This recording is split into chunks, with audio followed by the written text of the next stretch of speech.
I'm Kyle Williams, 26 years old, and I drive a 1996 Toyota Supra.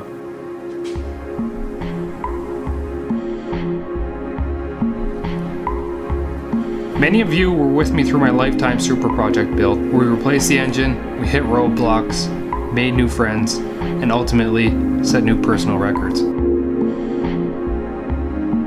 We achieved a 10-second pass last season. Now we're on the quest for more. Welcome to my 9-second Supra build.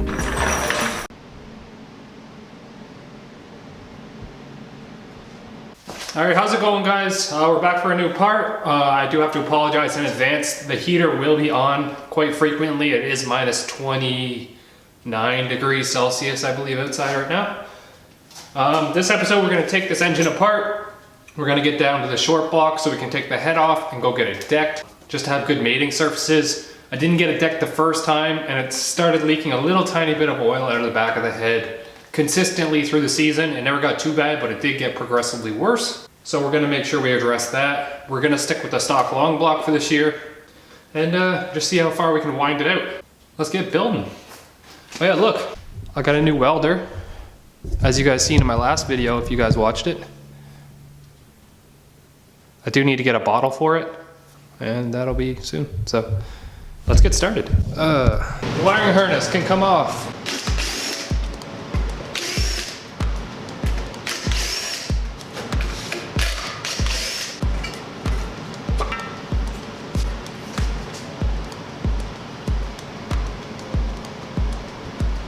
Oh, I forgot a bolt. Stock cam gears. Now this is a stock long block. From top to bottom, the only thing that it has is ARP head studs.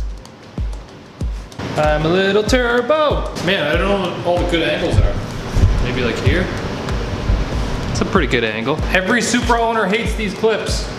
They break, they're so brittle. Come on, stop being a dick. All right, I can't take it off yet because it's connected underneath it. Intake manifold has to come off first. I forgot about that because I haven't done this in a really long time. God damn it, Kyle. The intake actually has a really cool powder coat finish on it, and it's really nice when it's not dusty, but it's always dusty.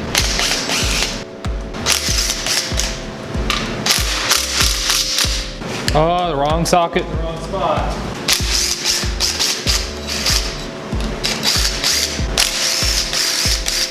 Another bracket. The heater's literally been running full tilt for the past like 2 hours now, because I was out here earlier cleaning. Go away. I forgot there's still oil in this. More stuff. I like to put bolts back from where they came if I can. That way I don't lose them. Even though I've got all my bolts organized, it's still easier to put them back where they were than to try and figure out where they came from.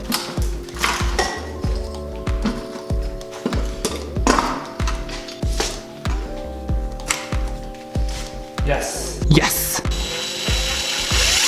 Pew pew. Okay, now we can unplug all these connectors and pull this stupid harness off. You. I hate you. I did it. I did it. I did it. Yes. Yes. All right, for the fuel setup that you guys are wondering, it's just an eBay rail, like an HKS knockoff, and some eBay 800cc high impedance injectors. They were all flow test and matched, and they were fine. I did go 10-6 on this setup. Single Walbro 450, end feed, front return, and that was it. Pretty sketchy. Oh yeah, and I am replacing those injectors with ID 2000s and 2 pumps and bigger lines and better rail. Okay, it'll be better. All right, now moving to the turbo side of things, this is a Powerhouse Racing straight torque kit. So what you get is a log manifold, a nice turbo your choice between 62 and 67 millimeters, and a downpipe that'll bolt up to your existing catalytic converter or factory downpipe delete pipe, whatever. It's essentially a full kit, very reasonably priced, goes on sale a bunch of times. This kit, however, is the Journal Bearing 6266 turbo. I wish I would have went bigger turbo. I thought I was just using it for street use. I did crank this out to 29 PSI though. At the track when I did 10.6, it was closer to 27 PSI. It spools like right now. I think I got full boost on the logs on the track at 4,100 RPMs. and that was a pretty restrictive downpipe. It maxed down to like 2 3/4, maybe even 2.5-ish. So yeah, very stout kit. I do plan on upgrading eventually, but right now we can wind this out and see how far it'll go.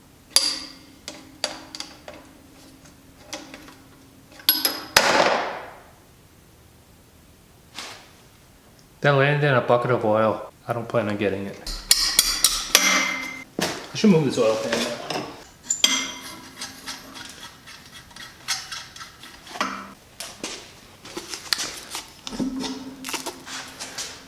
Yes, precision turbo, and I love precision. I wish I could have bigger precision turbo. Oh, those are tight, buddy. What did I put those on with? Jeebus.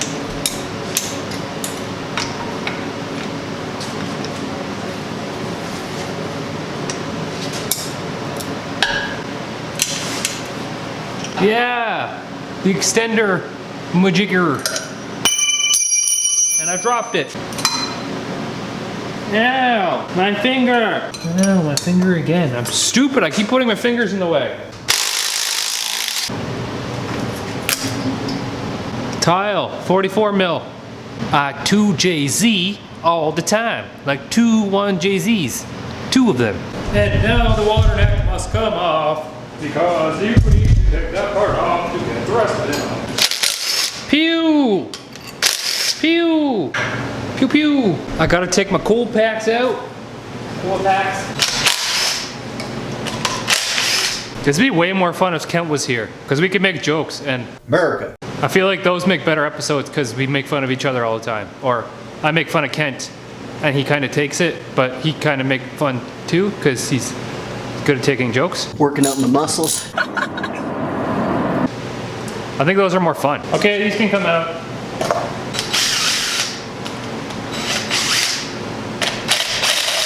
I can actually show you it now that my tripod's tall enough.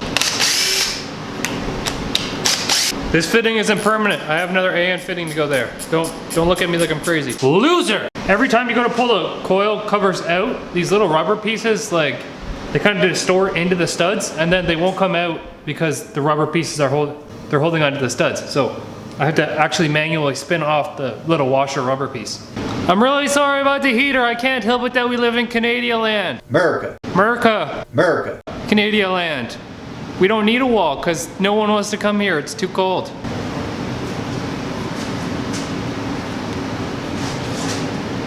Why you won't come?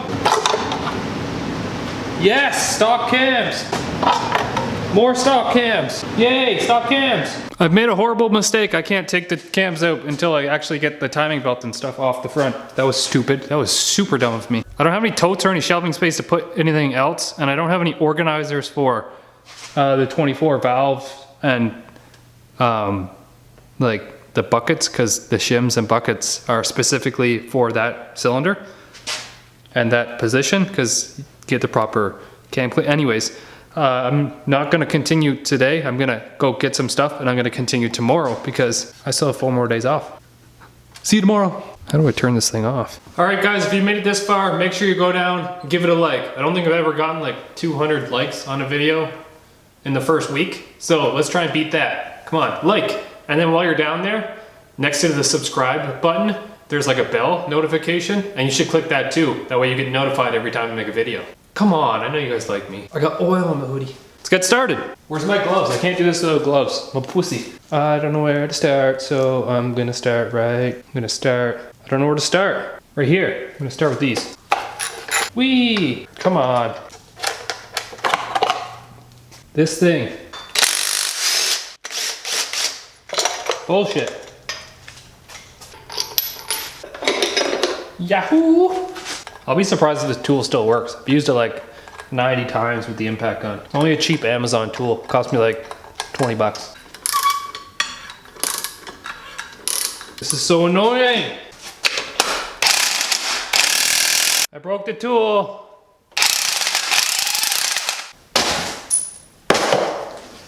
Garbage. The tool was already like previously stripped out, so it was kind of a lost cause anyways. I'm just gonna remove the tensioner and take the tension off the cam so we can get the head off anyways. Timing tensioner. It's a little hydraulic plunger thing. The rubber thing is stuck inside. Yes. Yes! It's okay, the engine's non-interference.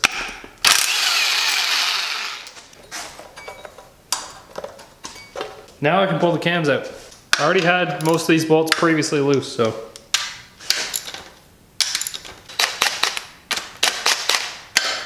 Okay, so what I did was I actually hand loosened them off so all the cams came up evenly, so there's no like bending of the cam. And then once all the pressure was off it, that's when I used the impact to pull it out. So don't call me stupid. Loser! Same dealio with this cam.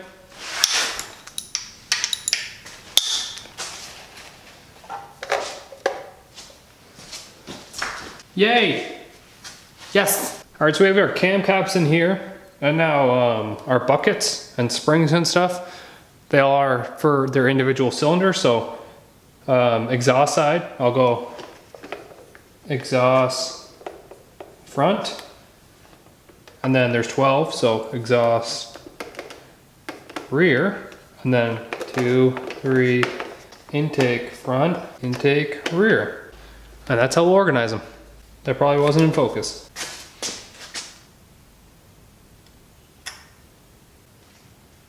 There's gotta be an easier way.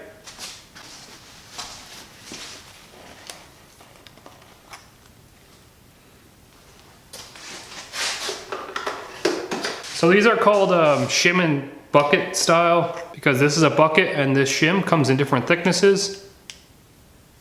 Well, the shim just sits in there, and that's how you get your load clearances for your cams. Break off the ARP head studs.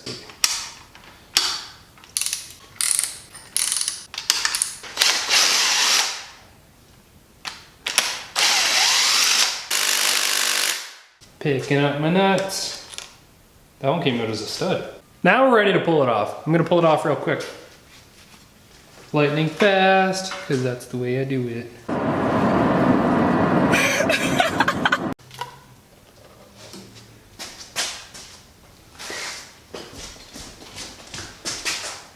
The block dowel pins came out.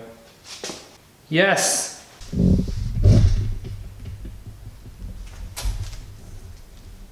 Everything looks okay.